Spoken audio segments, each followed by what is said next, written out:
तुमची योनी सांगते तुम्ही प्रेमामध्ये कसे आहात। आज आपण दोन योनींची माहिती पाहणार आहोत, अश्व आणि व्याघ्र योनी। चला तर मग माहिती पाहूयात अश्व योनीची।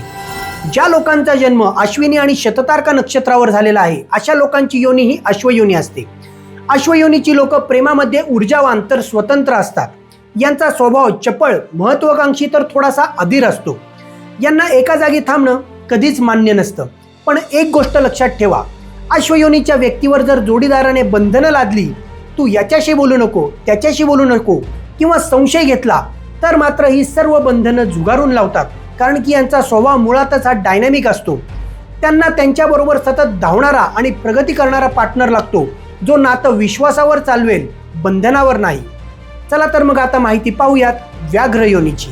ज्या लोकांचा जन्म चित्रा आणि विशाखा नक्षत्रावरती झालेला आहे अशा लोकांची योनी व्याघ्र योनी असते। व्याघ्र योनी म्हणजे तीव्र आकर्षण आणि नेतृत्व गुणाचं प्रतीक। यांचं प्रेम म्हणजे इंटेन्सिटी, पॉझिटिव्हनेस आणि डीप कनेक्शन। यांचा डॉमिनंट स्वभाव हा नात्यातही दिसतो।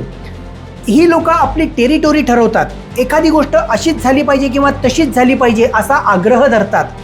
कधी कधी प्रेमात इतके पॉझिटिव्ह होतात की आपल्या पार्टनरला स्वतःची मालमत्ता समजायला लागतात। पण एकदा का मन दिलं की ताकदीनिशी प्रेमही करतात, पण नियंत्रण सोडणं यांना जमत नाही। अश्वयोनी प्रेम शोधते ते स्वातंत्र्य आणि धावणारं, तर व्याघ्रयोनी प्रेम शोधते समर्पणाचं आणि नियंत्रणाचं। दोघांच्या वाटा जरी वेगळ्या असल्या तरी ध्येय एकच आहे, समाधान। तुमची योनी कुठली कमेंटमध्ये नक्की कळवा। त्याचं विश्लेषण पुढच्या रीलमध्ये नक्की करण्यात येईल।